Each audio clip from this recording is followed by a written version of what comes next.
It's a bonus edition of the Book Club for Kids. Hi, I'm Kitty Feldy. Last week, we discussed Stella Diaz Has Something to Say by Angela Dominguez. This week, Angela herself has a few things to say about writing and illustration. So first of all, Angela, what was your path to writing children's books? I studied illustration in college. I did my undergrad and graduate degree in that. And with it, I realized that I loved children's book illustration, and I loved that I was telling stories with my pictures.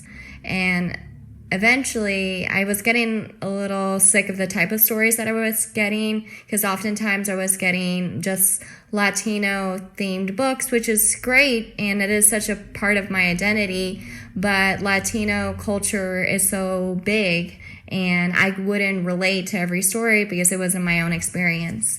So I decided to start writing because my agent encouraged me to, and she saw that I had, the first story I ever wrote was called Let's Go Hugo, and I had a little bird in my portfolio that wore a scarf, and she just thought that there was a story there. And I was really lucky because I was teaching illustration at the time, and I had this group of students that were really enthusiastic and loved seeing the process.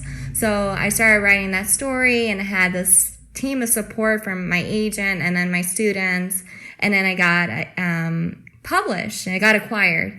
And then from that, it just lit a fire inside of me that I really loved telling stories. So I had no idea I would be writing novels, but I always loved it as a kid, and it's really like that childhood dream come true. Which is easier for you, the words or the pictures? They're both challenging. In some ways, I think the pictures are harder.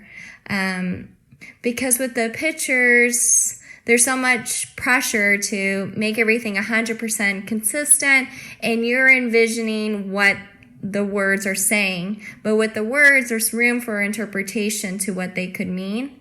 And I know with writing, if I rework it enough, I can get it right. It might be that with the pictures, I'm being more emotional about it. And then when I'm doing the writing, of course, I'm feeling passionate and excited, but maybe I can switch into that analytical mode a little bit more. So what was the biggest challenge moving from picture books to middle grade novels? I guess the biggest challenge there was plot. I had all these feelings and moments for this character, for Stella, and I knew where I wanted to start and where I wanted to end. But when you're doing a picture book, there's a very simple plot formula that you use. And of course, you want to have things be unexpected. But when you're doing a novel, I mean, you really do need to hit certain plot points by certain page marks. And I just honestly didn't know about any of that. So when I was writing the first one, it was just like writing a sequence of events, and then it was learning how to structure them in a way that made the whole story feel more gratifying and more believable. And so when I wrote the first one, that was a huge epiphany. And then as I worked on the second one, I got better at it. And then with the third one, I just can see the growth of my understanding of that with each book. You mentioned your agent and your editor. What did each of them teach you about writing?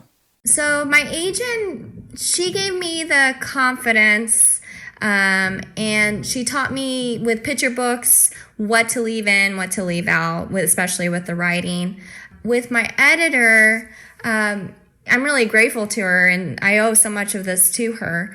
What ended up happening is I worked on expanding it from a picture book into a young chapter book. I showed it to her, and she was the one that said, I love it, but it needs to be 3 times the length.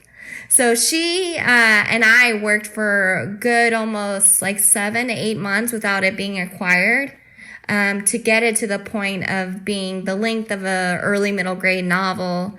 And through that process, she was the one that was asking all those hard questions and having me think about plot and having me rework it. And so without her, I wouldn't have been able to do it. Thanks, Angela.